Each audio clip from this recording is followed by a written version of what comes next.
What's up, guys? Xavier Cottle back at you again with another picks and predictions video. And this is week 4, 2020 of the NFL. And let's just start it right off. There's going to be some good games this week. I got them highlighted in here. I'll tell you which ones I highlighted and I think are going to be good games. But first, here we have the Broncos at the Jets. I actually have the Jets beating the Broncos on this one. I'm saying the Jets win 23 to the Broncos 20. And I would have called this one a differently, before the Broncos injuries. It's probably going to be my narrative all year, but the Broncos without Drew Lock and without Von Miller and whoever else is injured in their secondary, it's just they're not as good as they were. Without Von Miller and Drew Lock especially, that's just really once Von Miller went down, that was insult. Drew Lock going down was injury. That was horrendous for them. Um, the Broncos, what happens when your quarterback goes down? You lean on the run game. They're playing the Jets, who last year had the second best run defense in the league. Their run defense is still pretty good. They played against the Colts last week, who have the best offensive line in the league, and they still did a decent job containing the run. So I think against a Broncos run game, they're going to do even better. And I think it's going to be enough to shut them down, and Sam Darnold's going to do his thing. Like get 2 or 3 touchdowns this game.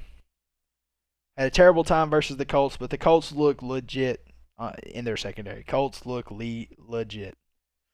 We'll have to see. They've played pretty bad teams, but once they play a great team, we'll really know. Darnold just didn't have time last week against the Colts, and this week he's going to have more time, and he's just flat out he's just going to play better because of it. But yeah, Jets 23, Broncos 20 on that one. Next game is the Colts at the Bears. And for this one, Indy is red hot right now. They are red hot. They are coming off 2 super impressive wins. I mean, I understand the Jets are bad, but a 38-7 win, that's a statement. They played against the Vikings. Three interceptions against the Vikings. I don't think Cousins had over 150 yards that game. No touchdowns. That's a statement. I think the Vikings might have had 50 rushing yards. It's a statement. Like that, Colts are playing great, and against Chicago, the Bears just don't look as good as they were in the secondary last year or this year. They don't. And I don't think the Bears front defense does much against Indy's O-line, since Indy has the best O-line in the league. I still think there's going to be lanes. I think Jonathan Taylor's probably going to go for 100 yards this game, 75 at the least. Foles won't perform as well because he's going to be under a lot more pressure with Buckner, Autry, and Houston coming at him this week. Last week he had time, and so did Mitch Trubisky. He just wasn't making his throws. Rocky Sin is also back for the Colts, so it's going to be Kenny Moore, Rocky Sin, and Xavier Rhodes, 3 people who are very talented. So I'm pretty confident Indy wins this one, 24 to Chicago 17. On to the next here, we're going to be having the Saints at the Lions. And in my opinion, this 4-point advantage they're giving the Saints over the Lions is just disrespectful. It's just disrespectful to the Saints. The Saints have played 3 great teams. They beat the Buccaneers. I understand the Lions beat the Cardinals, but that won't happen again this year. I would almost put my bank account on it. I just think it's disrespectful. I mean, the other teams the Saints have lost to are going to win 10 to 12 games this season easily. Saints are getting Thomas back this week. Yeah, I think Saints winning by double digits is pretty easy for me. 31 Saints, Lions 21. Cardinals versus Panthers. Both defenses look pretty bad from what I've seen on film. It comes down to Teddy Bridgewater versus Kyler Murray and D-Hop. I'm taking Kyler Murray and D-Hop, honestly. It's what I really think is going to come down to. Teddy Bridgewater just don't have the weapons that Kyler Murray has, and does not have the run game that Kyler Murray has now that CMC is injured. So yeah, I think Cardinals roll with this one, 30 to the Panthers 25.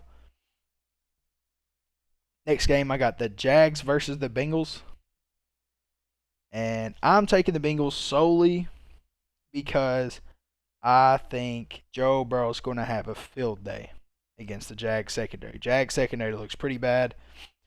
The Jags front seven look pretty good.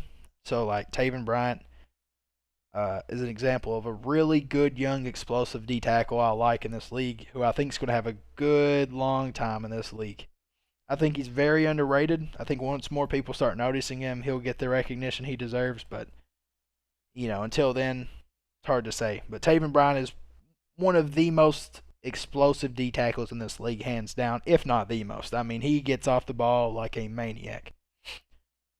Um, but Joe Burrow's going to do his thing. He's going to have 3 touchdowns, 300 yards, in my opinion. Minshew will do his thing. His 250, hitting his routes, being a game manager, 2 touchdowns. But I just don't think Minshew's going to keep up with Joe Burrow. Joe Burrow has A.J. Green, John Ross, Tyler Boyd, and Minshew just don't have them weapons. So I'm going to give the advantage to the Bengals there. Bengals 27, Jags 24. I think that'll be a good game. How often you get to say that the Bengals and Jags, how long has it been since you could say that? But I truly think that's going to be a good game. And then we're going to go to the Browns at Cowboys. And I think this is going to be a good game. It's going to be an exciting game. I think the Cowboys' defense has looked bad the last 2 weeks, but the Browns don't look any better. This is just going to come down to Dak putting points up. And I just think the Cowboys' offense is more complete than the Browns. The Browns' O-line is starting to look very good, though, with Jedrick Willis, Bitonio, Treader, Wyatt Teller, and Jack Conklin. They look insane up front. Baker Mayfield is probably loving them. But this is a toss-up, and I'm just really giving the Cowboys the benefit of the doubt because of their strength of schedule. Saw them come back against Matt Ryan and company, so I got to give this one to the Cowboys. I don't think the Browns will play well enough to beat them, but we'll see. This is a toss-up in my opinion, like I said. Texans versus Vikings. Texans 34, Vikings 28. These are two decent teams, in my opinion, that just had the misfortune of having to play very tough strengths of schedules. Vikings were smoked, but bounced back against the Titans and held Tannehill to 0-1.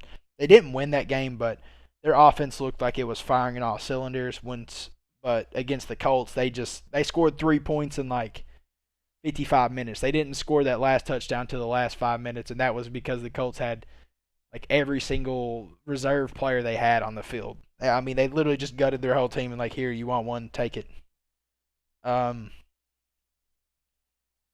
Yeah, I'm still just going to have to give the edge to the Texans because straight up, Deshaun Watson's going to win them this game. Deshaun Watson has a talented, or I wouldn't say extremely talented, but I'd say a very deep receiving core.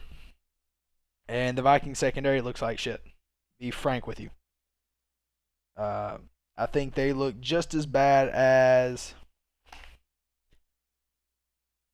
if not worse, maybe,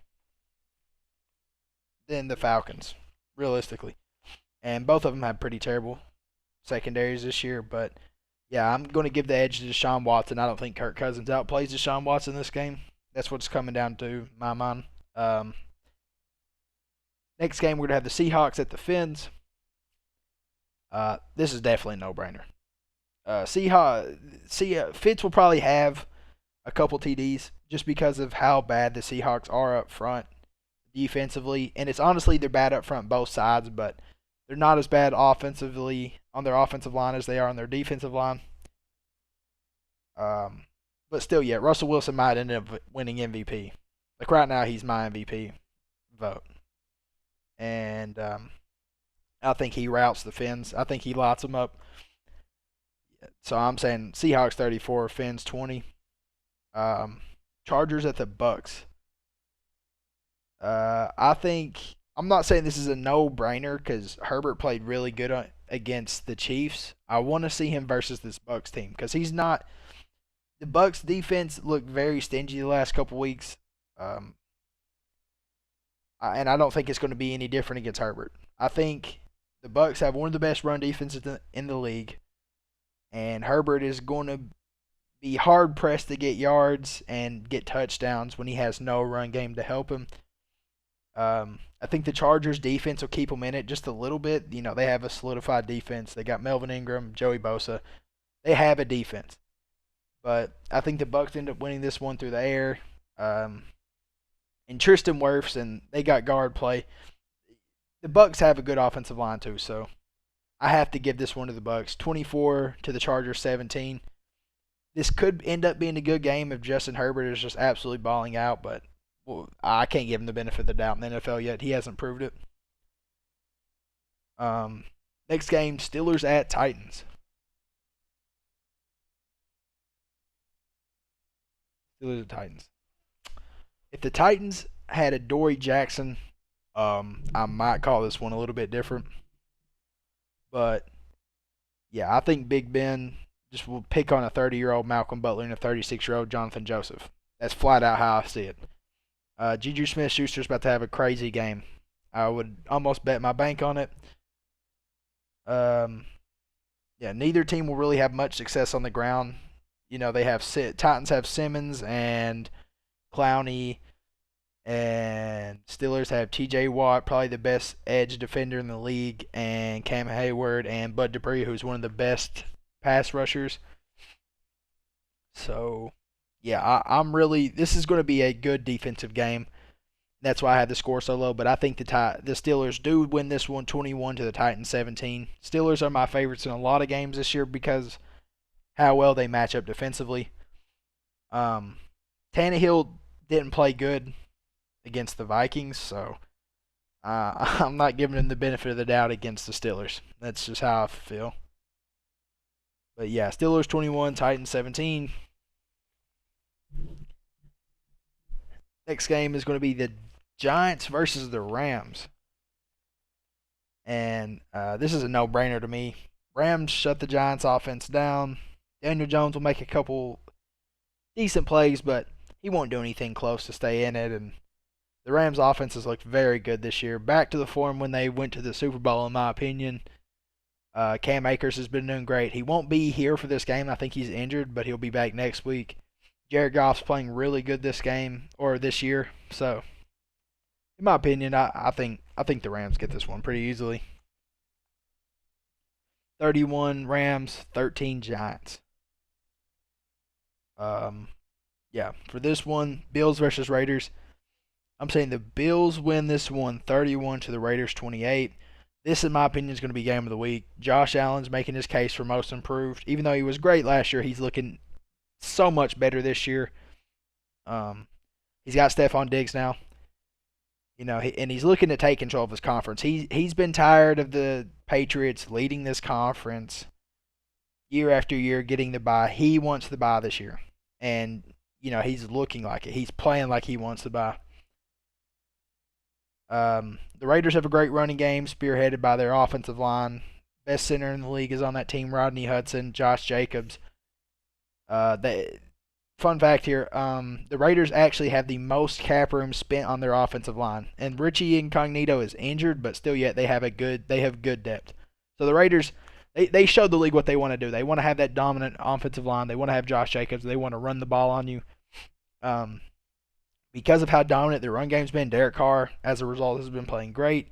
But I just don't think – I just can't give them the edge because the Bills' defense is still elite. They ended up drafting Ed Oliver to replace Kyle Williams. And, yeah, they have multi-time Pro Bowlers, multi-time All-Pros on that Bills defense. I think they get this done pretty – I still think they get this done. I'm giving them the benefit of the doubt because of their defense. So, Bills 31, Raiders 28. And then we go down here to the Eagles versus the Niners.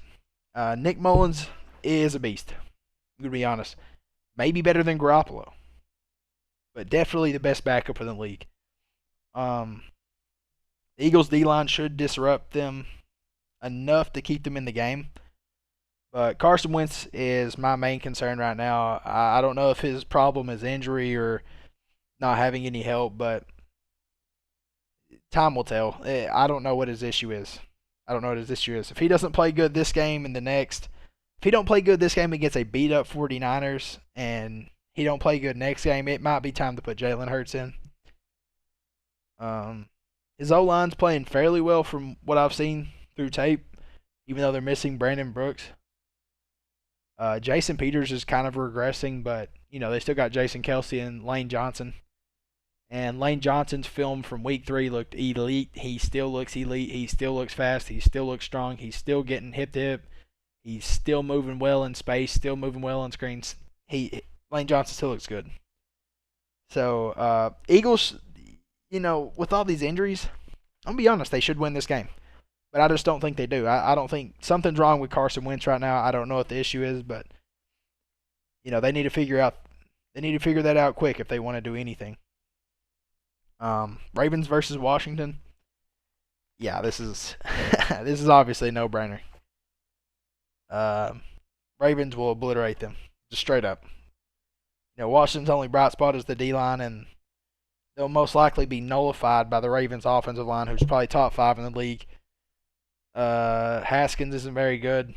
Scherf still missing from Washington. They still don't have him on the offensive line.